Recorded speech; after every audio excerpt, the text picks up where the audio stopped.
entertainment and business. At TVC News, wherever the big news story is happening, we're geared up to break it. TVC News, first with breaking news.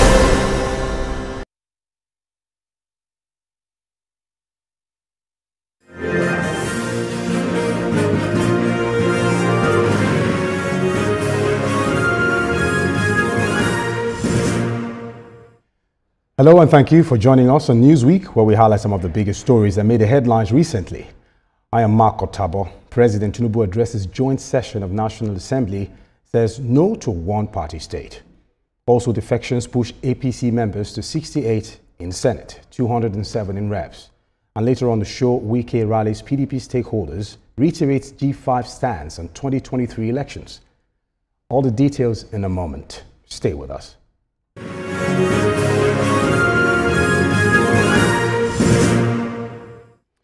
Welcome back. Nigeria earlier in the week marked 25 years of uninterrupted democratic governance with activities across the country to commemorate Democracy Day on June 12. As part of the day's events, President Bola Tinubu addressed a joint sitting of the National Assembly, paying tribute to democratic icons and those who contributed to Nigeria's democratic journey. The president also responded to criticism from the opposition People's Democratic Party (PDP), which accused him of turning Nigeria into a one-party state. In his remarks, President Tinubu urged the PDP to resolve its internal issues, which he said were fueling defections to the ruling All Progressives Congress. He emphasized that the APC has no agenda to turn Nigeria into a one-party state. Now my guests are communications consultant and CEO, chronicler and associate, Akin Fatunke, right here in the studio with me. Good to have you on the show, sir. Always a pleasure to be with you here, Mike. Beautiful. Thank you so much. Well aerated studio. Others see the aesthetics. Absolutely. I talk about the air that pervades. Yeah, we'll get to all of that. We'll get to all of that. Thank you so much. Yes, I also have legal luminary, lawyer Olayinka Daniels, joining us via Zoom. Olayinka Daniels, thank you so much for joining us on the show this evening. Thank you for having me. Thank you. Good evening, viewers. Fantastic. Yes. Now, good evening. I'll come to you already. Akin Fatunke, quickly. The president breaking protocol to address a joint sitting at the parliament away from the traditional national broadcast. How did that come off to you as an individual who's been quite in the political sphere for a while? Well, as a communicator, it has been creative. It comes as, again, aligning State of Nation address.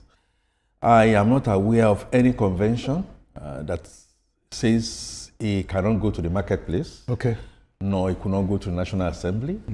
And I think Mr. President made it succinctly clear that he was coming to that National Assembly, recognizing the National Assembly as the elected representatives of the people. I also like a situation whereby, in my opinion, you use the word for the very first time. Yes, I dare say for the very first time, I didn't see as much an acrimony between the members of the National Assembly, come, don't come, and all that kind of the back and forth. Yeah. And so it was poised. When he started, my other impression from the aesthetics is that we have about 57 paragraphs of where Mr. President went ahead, recognized, first of all, problems, yes, recognized also challenges, also recognized areas where improvements are, being chalked up, not El Dorado. Development will come, they are coming in trickles. Yeah. And so I must, should I say this last or should I say this first? Must raise my glass. Okay. I must raise my glass to the speechwriters of Mr. President. Okay. They went very creative. It was lucid prose, Right. clear, no jargons. Okay. Straightforward. Pit humor, Right. and then, of course, trying to make light out of the issues surrounding our politics. Absolutely. Did you hear me? Yeah, I heard you. Politics, the politics and and political parties. I think to me, it came in style, it came in content, it came in language, clear and lucid for everybody to understand. All right. All right, Olayinka Daniels, quickly. Now, the president's rejection of a one-party state suggests a commitment to democratic variety. Now, how do you think he plans to strengthen multi-party democracy and ensure a level playing field for opposition parties?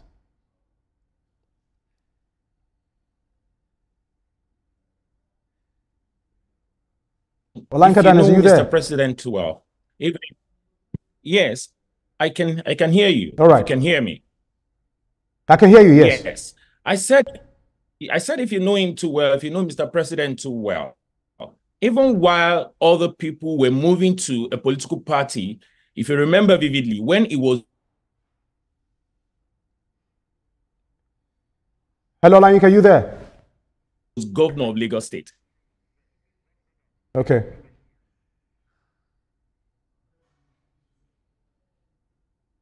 He stayed put in his party, opposition party. He saw what he had, they him, even when he was not the ruling party at the federal level, if you remember vividly.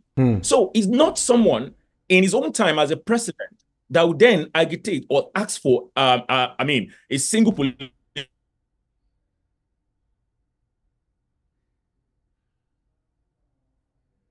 party.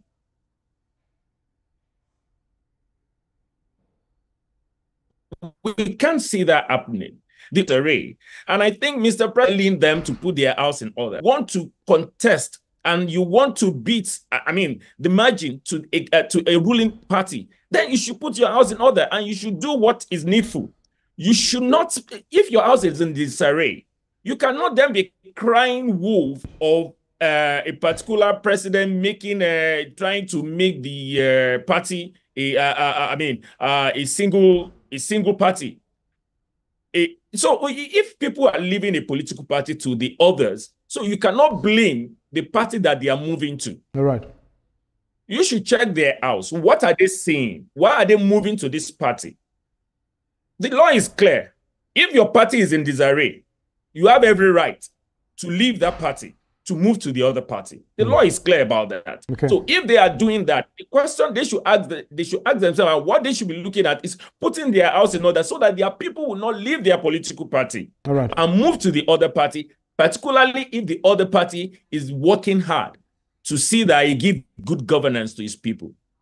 All right, Akin, quickly, I know we'll get back to that one-party discussion, but I have this question for you. Now, they say a vibrant democracy depends on citizens' participation beyond elections. Now, what role would you suggest the civil society organizations and youth movement begin to play in the administration's democratic process now? Mobilization. Okay. Mobilize and mobilize more. Not everybody can speak Queen's English and grammar like you are speaking, and I can hear you. It's a privilege. There are many people who will not understand. So that is number one. Number two, there are people who have made up their minds. Right. Like Mike, I think you've just made up your mind that you are going to be in suits. Okay. I have suits too, I'm not wearing. And I am sure that you have dating. Of course. You have decided that maybe in alignment with the professional ethics you're going to, nothing says that you should not break protocol or break protocol. So if you and I can have a mindset that way, then you can imagine the vast majority of people who are divided along ethnic lines. You know that. They're divided along religious lines, and are also divided seriously by way of our elite disconsensus. Just not want to agree. It is not what you look at that matters. It is actually what you decided to see. And a leader and leaders, NGOs, civil service organizations must jump out the from the throes of being one pretender. Okay. Secondly, yeah, this is the man I like. Okay. And this is the man that speaks to my religion. This is the man that I think will do it for me. This is the man that I think has not marginalized me and my people, for them to begin to see beyond that. Okay. So go to the marketplace, Okay. begin to translate this as much as possible. Okay. And then So in general consensus, you're saying mobilization. mobilization, Okay. and then, Mike, it is not my intention to throw you under the bus. Okay. But when I talk about the media, I just use you as a point of contact. Right. That the point of contact for the media really should be the gatekeeper. Okay. The media, in doing this, yes, of course, you have your biases, but you should really be the gatekeeper. But know what to accept. But we try to balance issues here on TVC. And Actually, we do that. And know what you should, that. what you should not expect. Yeah. Always remembering. Okay. Rwanda, 1984.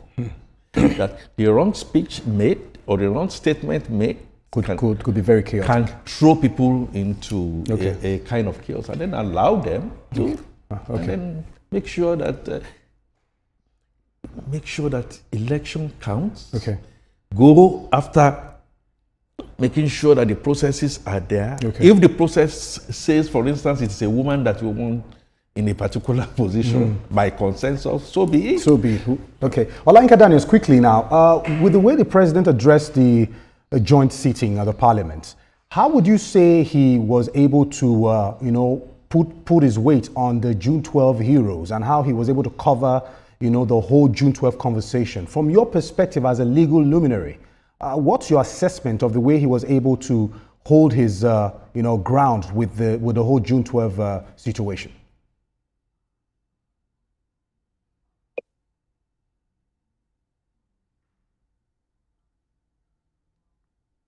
Can you hear me? Okay, I think we have issues with connecting with Olayinka Daniels there. Now, Akin, before we establish communications with him, with the way the president was able to hold sway with his conversation around the June 12, which will forever remain in the fabrics of our history, how would you say he delivered on that, conversation of June 12? Before the delivery, I like to say that I saw for the very first time a gentleman in our president who saw the opportunity that others saw but didn't act on and decided to do something.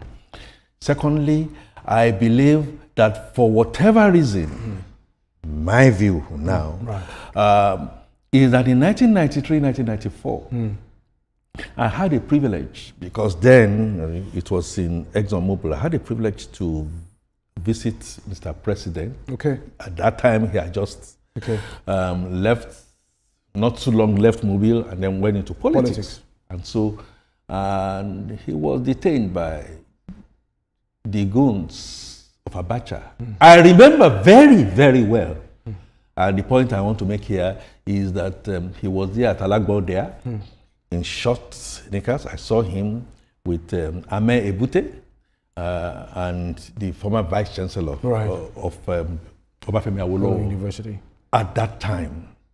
And on seeing me, one of the things that Mr. President says, it has a bearing to your question, is that yes, now the strikes are likely to start. Please give Kokori, who was leading the Nopeng at that time, give him all the support. The oil companies, we must make sure we try to restore. And Kokori wrote a treatise. The late Kokori wrote a treatise. He was talking about the heroes of democracy. And he mentioned 10. Out of these 10, in my considered opinion, Mr. President honored the memory of Kokori one way or the other by acknowledging many of them. Well, a couple were not.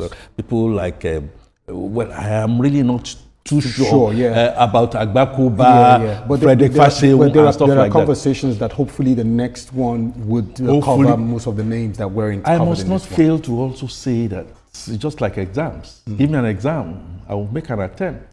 I may not be able to answer all the questions, make an attempt. There will be people that are left either because of politics or no politics, right, or people that are just left for reasons beyond practicality. Okay. How are you going to quantify those people Okay. that died at my 2, my 12, you know, in Abuja, people that are unsung and all that? So there will always be another time.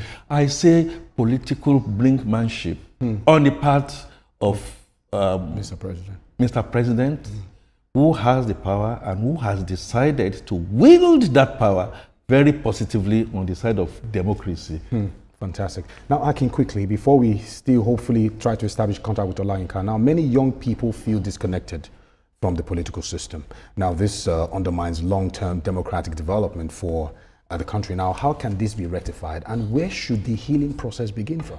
The healing process should begin from certain examples. Mike, I tell you, beyond my capacity to come here and speak a lot of English or grammar, as you say, must be an enthroning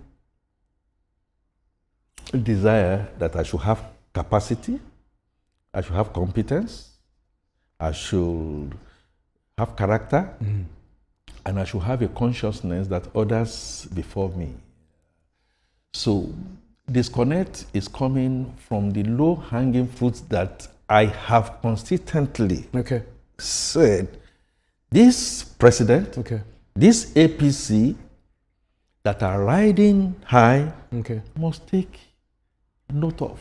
Example, the way you dress, the way you talk to others, the way you go in a convoy of cars and all that. Yes, I know about security or not security.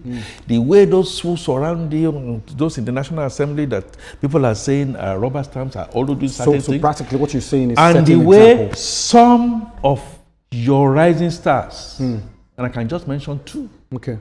Nelson Wike is one example, and Engineer Umahi is just another example. Let me pick Wike.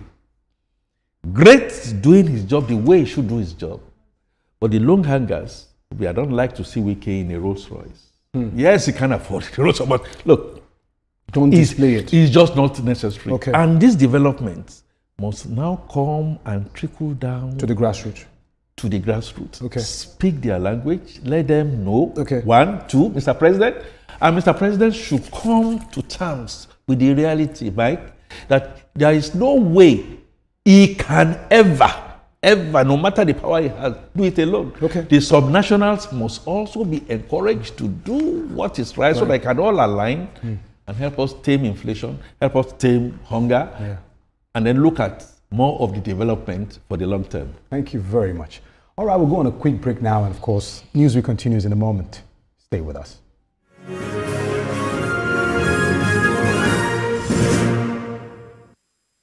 Welcome back. The All Progressives Congress APC has significantly increased its representation in the 10th National Assembly, now holding 68 seats in the Senate and approximately 207 seats in the House of Representatives, 2 years into the Assembly's tenure. At the inauguration of the 10th Assembly, the Senate was composed as follows: APC with 59 seats, the PDP with 30